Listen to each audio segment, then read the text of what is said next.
Assalamualaikum warahmatullahi wabarakatuh. Perkenalkan, nama saya Muhammad Fadil Rahman. Baik, pada video micro teaching kali ini saya akan membahas tentang mengenai materi biografi Syekh Muhammad Arsyad Al-Banjari. Untuk video lebih lanjutnya silahkan ditonton. Terima kasih. Assalamualaikum warahmatullahi wabarakatuh. Waalaikumsalam warahmatullahi wabarakatuh. Baik, apa kabar semuanya? Alhamdulillah baik Pak. Alhamdulillah baik.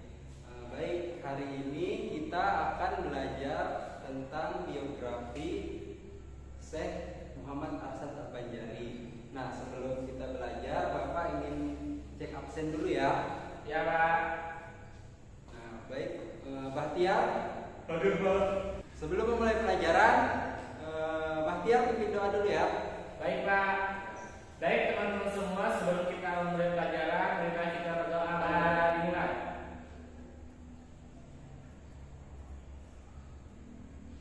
Doa selesai. Baik, sekarang kita akan melanjutkan pembelajaran kita tentang Syekh Muhammad biografi Syekh Muhammad Arsyad Al-Banjari ya. Nah, bisa dilihat di PPT di atas. Nah, Bapak geser terlebih dahulu. Nah, baik, sebelum memulai kepada penjelasan tentang biografi Syekh Muhammad Arsyad Al-Banjari, anak-anak semua tahu gambar di atas ini enggak? Sudah tahu Pak? Nah, di atas ini ada yang pertama, yang di sebelah kanan ini adalah gambar Syekh Muhammad Arsyad Al-Banjari. Kita klik dulu ya. Nah, yang di sebelah kanan ini ada Syekh Muhammad Arsyad Al-Banjari, dan yang di sebelah situ, sebelah kiri merupakan Syekh Abdul Rauf As-Sinjili yang kita pelajari di pelajaran sebelumnya. Nah, ada yang masih ingat enggak? Syekh Abdul As-Sinjili itu dari mana? Sudah tahu Pak? Dan Muhammad As-Sinjili itu Bapak jelaskan lagi berasal dari Aceh. Dia merupakan salah satu ulama Aceh yang terkemuka di Sumatera. Baik, untuk selanjutnya kita akan melanjutkan pembelajaran kita tentang biografi Syekh Muhammad Arsyad Al-Banjari. Nah, bisa dilihat Muhammad Arsyad Al-Banjari ini merupakan pengarang kitab Sabilal Muhtadin. Ada yang tahu kitab Sabilal Muhtadin? Sudah tahu Pak? Nah, kitab Sabilal Muhtadin ini terkenal ya di Asia Tenggara, yang menjadi rujukan ulama-ulama Asia Tenggara, yang mana di dalam itu terdapat tentang fikih, ibadah, muamalah, dan keadaan sosial masyarakat Banjar. Nah, Syekh Muhammad Arsyad Al-Banjari sendiri dilahirkan di Lok Gabang, Martapura ya, Lok Gabang Martapura, pada Kamis dini hari 15 Safar 1122 Hijriah, atau bertepatan dengan 19 Maret 1710 Masehi. Bisa kita lihat di sini. Nah, Syekh Muhammad Arsyad Al-Banjari ini memiliki orang tua yang tadi ya, Abdullah dan Aminah, yang mana nasabnya ini sampai ke Nabi Muhammad SAW. Jadi Syekh Muhammad Arsyad Al-Banjari sendiri, dari beberapa riwayat yang menceritakan Syekh Muhammad Arsyad Al-Banjari ini menceritakan bahwa Syekh Muhammad Arsyad Al-Banjari ini masih memiliki nasab kepada Nabi Muhammad SAW melalui jalur Sultan Abdul Rasyid Mindanao. Nah, selanjutnya, sejak masa kecilnya Syekh Muhammad Arsyad Al-Banjari ini sudah dikaruniakan oleh Allah Subhanahu wa taala kecerdasan, baik itu kecerdasan berpikir maupun kecerdasan dalam bakatnya. Nah, kecerdasan bakatnya ini terdapat pada seni lukis dan seni khat atau kaligrafi. Nah, pada suatu hari Sultan dari Kerajaan Banjar, yaitu Sultan Tahmidullah, itu berjalan ke kampung-kampung di sebuah kampung di Martapura. Salah satunya masuk ke kampung Lok Gabang, yaitu desa Syekh Muhammad Arsyad Al-Banjari sendiri. Nah, sesampainya di sana, beliau terkesima dengan salah satu lukisan yang ada di sana. Terbesitlah di hati sang sultan untuk menemui sang pelukis ini. yang mana setelah mengetahui sang pelukis ini ternyata Syekh Muhammad Arsyad Al-Banjari, Sultan pun memiliki keinginan lagi, yaitu untuk mengangkatnya menjadi anggota keluarga kerajaan, yang mana pada saat itu Syekh Muhammad Arsyad Al-Banjari sendiri masih berusia kurang lebih 7 tahun. Nah, kita lanjutkan ke slide selanjutnya.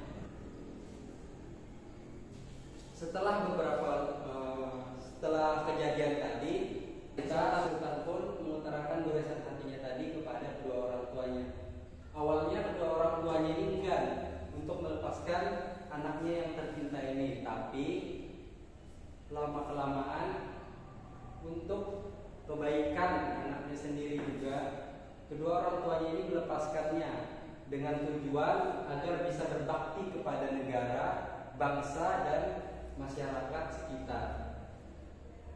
Nah, setelah itu kita lanjut ke slide selanjutnya. Setelah dewasa, Syekh Muhammad Arsyad Al-Banjari sendiri dikawinkan dengan seorang perempuan yang bernama Tuan Bajut. Nah, Tuan Bajut ini merupakan perempuan yang taat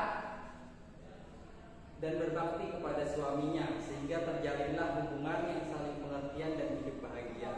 Seiring berjalannya waktu, dan istrinya ini mengandung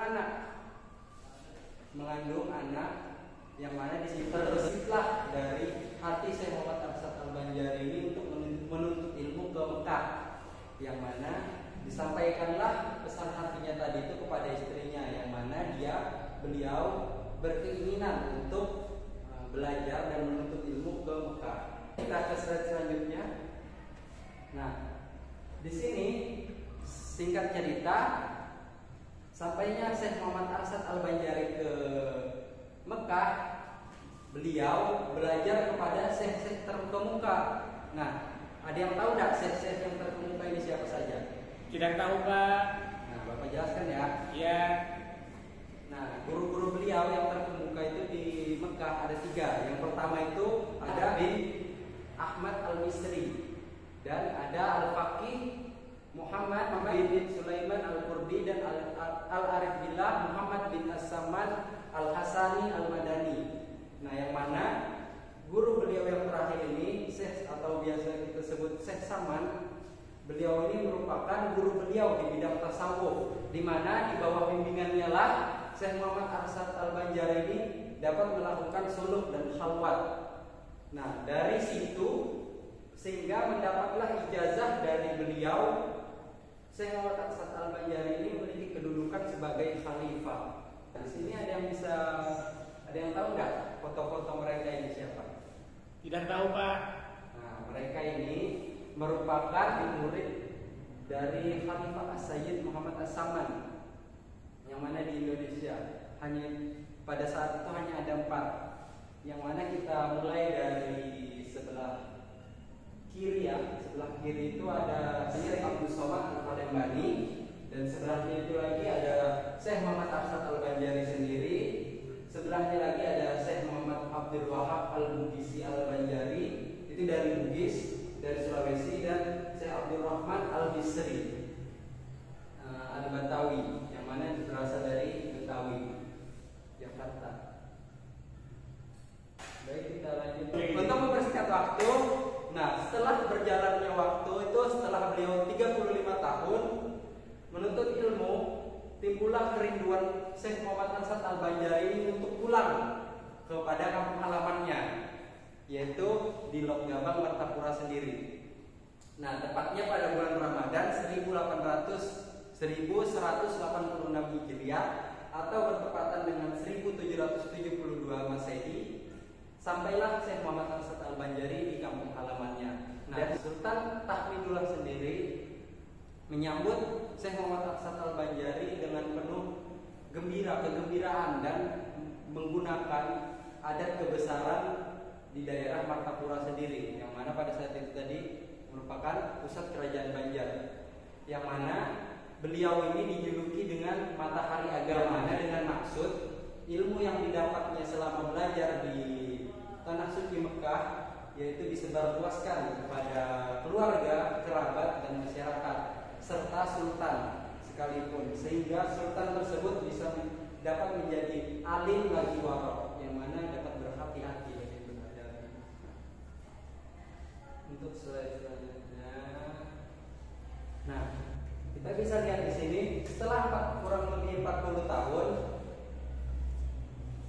mengembangkan dan menyiarkan agama Islam di Kerajaan Banjar khususnya pada saat itu dan masyarakat Banjar pada umumnya, Syekh Muhammad Arsyad Al-Banjari dipanggil oleh Allah Subhanahu wa taala, yang mana bertepatan pada hari Selasa 6 Syawal 1227 Hijriah atau pada saat itu 1812 Masehi, yang mana pada usianya 102 tahun ya, beliau pada saat usia 102 tahun beliau dipanggil kepada Allah Subhanahu wa taala atau wafat, yang mana beliau dimakamkan di Desa Kelampayan. Oleh karena itu beliau biasa disebut juga dengan Datuk Kelampayan. Nah, mungkin itu saja cerita yang bisa Bapak sampaikan. Mungkin anak-anak ada yang mau bertanya? Tidak ada, Pak. Baik, jadi jika tidak ada yang bertanya, kita simpulkan langsung saja ya, untuk mempersingkat waktu karena waktunya sudah mau habis.